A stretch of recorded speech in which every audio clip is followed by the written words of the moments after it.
pagi semua, saya Michael Akira Pramudia Ananta, NIM 21D10124.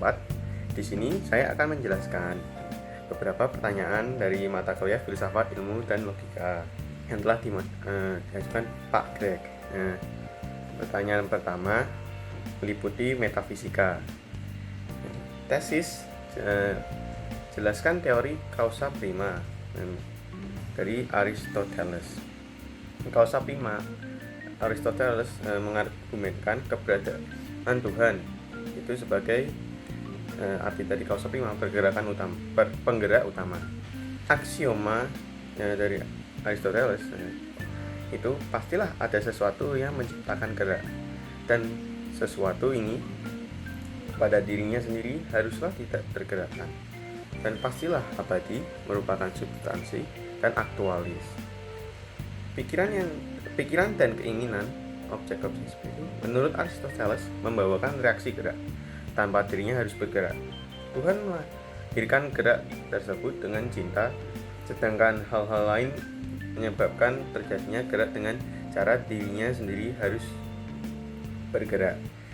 Jadi dipercaya Tuhan ada dalam pikiran kita, pikiran murni, dan hidup adalah bagian dari Tuhan, karena pikiran kita adalah aktualitas kehidupan nyata kita. Dan antitesis adalah jelaskan teori Tuhan telah mati atau Gott ist tot dari Friedrich Nietzsche. Nah, isinya dalam buku Nietzsche, quote, Tuhan telah mati, Tuhan tetaplah mati, dan kitalah yang telah membunuhnya. Bagaimana cara kita bisa menenangkan diri, membunuh atas segala pembunuh, kesucian tersuci, dan kekuasaan tertinggi dari segala yang di dunia ini bahkan belum memiliki, telah kehabisan darah di bawah pisau kita. Siapa sekarang yang dapat mengusap kita dari darah ini? Air apa yang dapat membersihkan diri kita? Upacara penebus apa? Permainan-permainan suci apa yang harus kita ciptakan? Apakah perbuatan kita yang hebat ini terlalu besar bagi kita? Tidakkah seharusnya kita sendiri menjadi Tuhan semata-mata supaya layak akan hal itu? Jadi teori Gott ist tot milik Nietzsche menyatakan bahwa ide di mana semesta sekarang dikendalikan oleh hukum fisik dan bukan dari kekuatan dan keajaiban ilahi lagi. Yang dimana di masa Nietzsche hidup, negara-negara terutama Eropa itu ada di bawah naungan agama, dari peraturan, norma, dan lain-lain. Yang dahulu manusia ada di bawah moral, nilai, peraturan agama dapat digantikan dengan filosofi dan sains baru yang telah ditemukan pada era Enlightenment namanya di abad itu.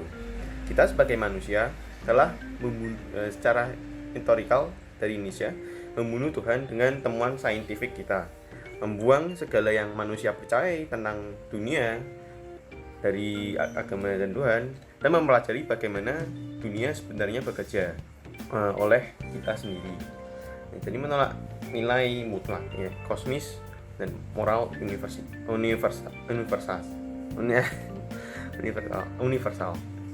Nietzsche juga dihubungkan dengan nihilism. Jadi itu Nietzsche ingin mencari nilai-nilai baru yang lebih dalam, percaya nilai tidak ada secara natural. Ini penjelasan nihilism itu adalah dunia dan manusia itu akan kehabisan makna, tujuan, kebenaran, dan nilai-nilai esensial lain. Yang kedua, meliputi etika.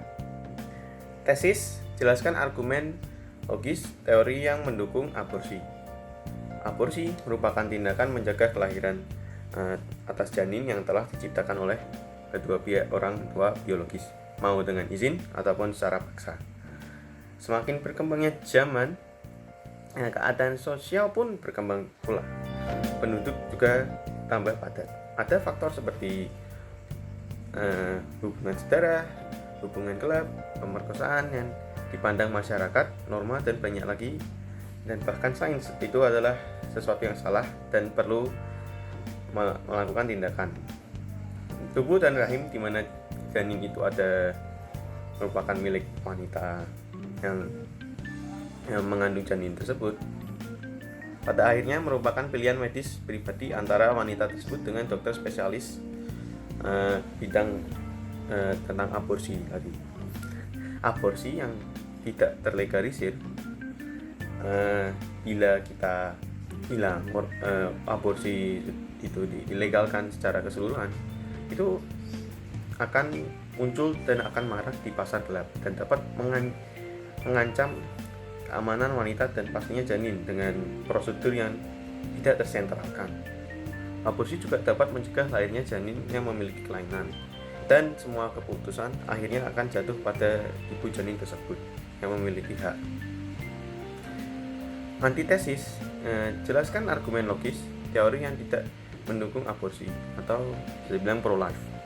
Kelompok pro-life percaya aborsi sangatlah buruk, tetapi beberapa ada yang mengizinkan dalam kondisi-kondisi tertentu. Pemerintah memperbolehkan perlakuan aborsi dalam kondisi terjadinya, dalam contohnya pemerkosaan yang perlu diambil keputusan medis gawat darurat. Janin itu adalah manusia yang tidak pernah bersalah. Jadi dalam konteks apapun, hampir seluruh masyarakat dan terutama agama melihat ini sebagai dosa bila kita melakukannya. Peraturan dalam agama terutama tadi cenderung lebih ketat, bahkan mutlak dalam menerapkan metode aborsi.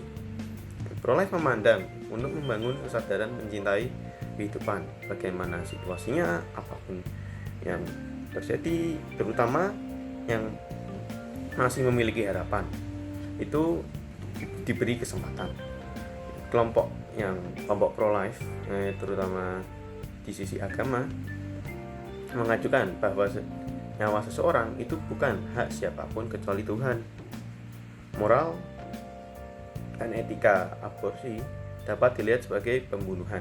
Oleh karena itu, mayoritas agama seperti yang telah saya katakan mengilegalkan aborsi karena pembunuhan merupakan tindakan dosa yang besar. Aborsi di luar situasi tertentu dapat dilihat sebagai tindakan yang tidak bertanggung jawab dari sisi wanita, karena perkembangan zaman telah memperbolehkan pencegahan terjadinya kemungkinan harus dilakukan tahap tersebut. 3. Estetika. Tesisnya jelaskan argumentasi yang pro operasi plastik demi kecantikan. Banyak orang yang tidak percaya dari akan bagaimana mereka terlihat tidak sempurna. Maka banyak yang mengambil keputusan untuk memperbaiki ketidaksempurnaan tadi. Sisi pro dalam praktek operasi plastik ini mengatakan bahwa prosedur ini memiliki beberapa manfaat seperti meningkatkan kekuatan mental, percaya diri, dan yang paling penting adalah untuk rekonstruksi, di mana bila individu misalkan veteran perang yang memiliki luka atau ada individu yang memiliki kelainan pada saat mereka lahir, mereka bisa memperbaiki hal tersebut. Dan antitesis dari argumen, jelaskan argumen yang tidak mendukung operasi plastik demi kecantikan. Itu ada banyak alasan negatif mengapa operasi plastik tidak disetujui oleh medical ethics. Dari sebuah artikel karya Avinash de Souza dalam Indian Journal of Medical Ethics mengatakan biaya prosedur ini ada sangat tinggi dan hasil yang didapatkan akan tidak selalu sesuai dengan ekspektasi. Faktor kegagalan dan komplikasi dan efek samping juga dapat memperburuk kondisi seseorang dan seringkali tidak dapat dimundurkan atau irreversible. De Souza menambahkan bahwa garis antara inovasi bedah kecantikan dan eksperimen manusia itu belum jelas, masih murky. Regulasi dan treatment di beberapa penerap prosedur bedah variasi dari tinggi ke rendah. Sekian dari saya, mohon maaf bila ada banyak kesalahan. Terima kasih. Tuhan memberkati.